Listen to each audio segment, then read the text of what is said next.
Before jump scares had budgets, before horror had polygons or even much color at all, it had 16 shades of EGA, a PC speaker that could barely hold a tune, and a handful of designers who understood that dread doesn't need detail, it needs suggestion. These are 10 DOS games that got under people's skin in the 80s and 90s, and if you go back and boot them up today, still will.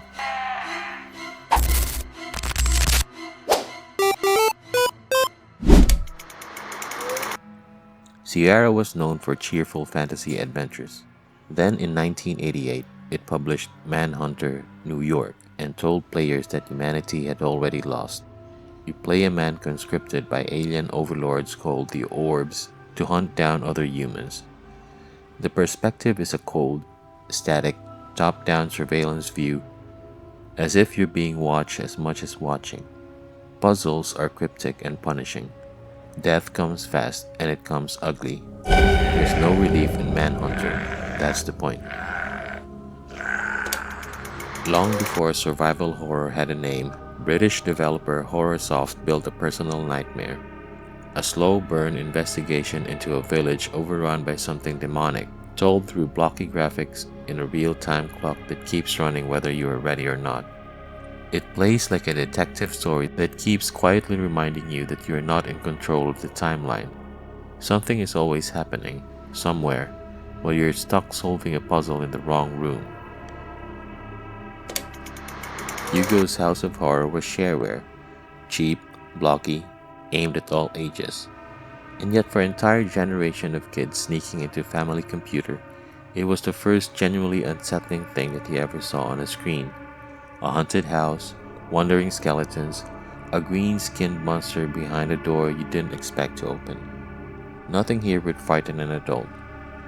Almost everyone who played it as a child remembers exactly where they were when it did.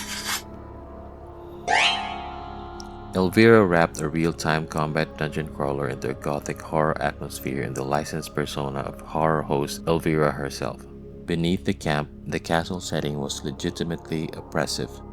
Narrow corridors, sudden monster encounters, and a permadeath structure that punished careless explorations severely. Reviewers at the time called it one of the hardest games on the platform. Difficulty here functioned as dread. You were never safe, and the game wanted you to know it.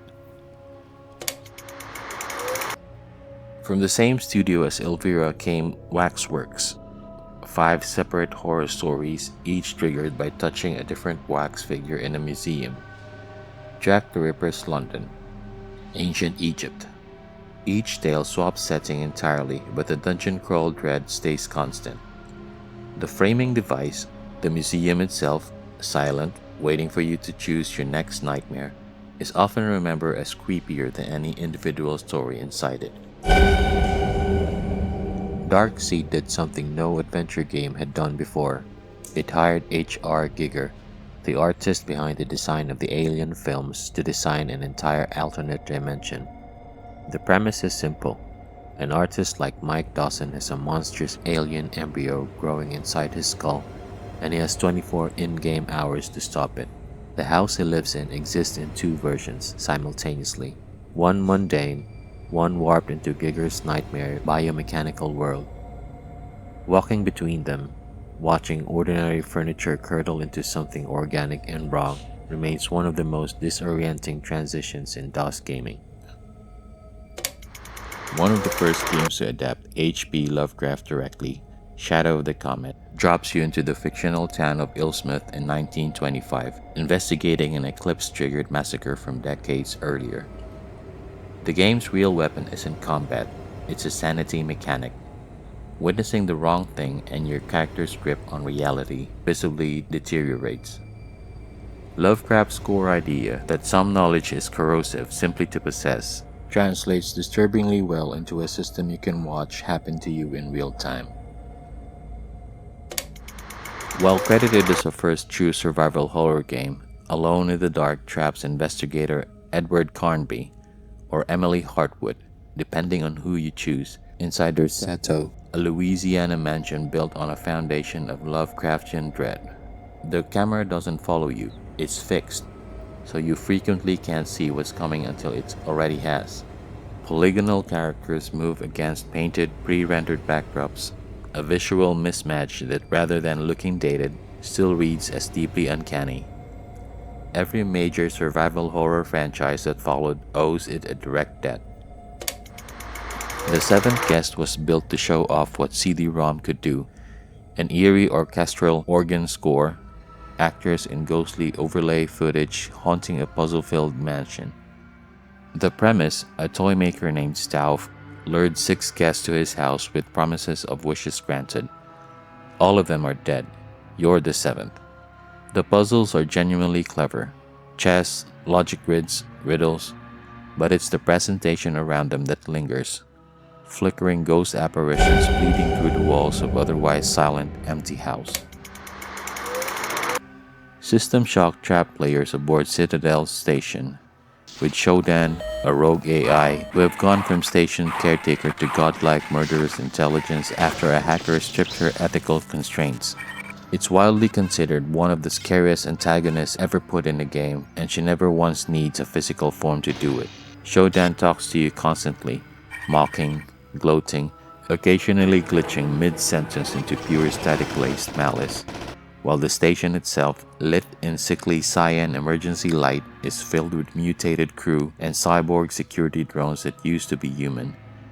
The dread here isn't a monster behind the door. It's a creeping realization that something vastly smarter than you considers you an inconvenience to be managed. Decades on, Shodan's voice, warped, condescending, inhuman, remains one of the most unsettling pieces of sound design DOS gaming ever produced. Destroy it, my children. Welcome to my death machine. Interloper. Insect, cease your meddling. My experiment must continue.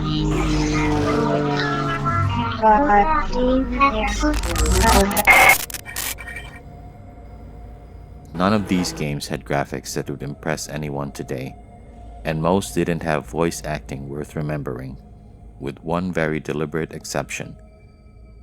What they had was restraint, technical limitation forcing atmosphere over spectacle, silence over noise, suggestion over shock. That's usually the recipe that ages best, which may be exactly why, decades later, booting up a blinking DOS prompt can still make the back of your neck prickle a little.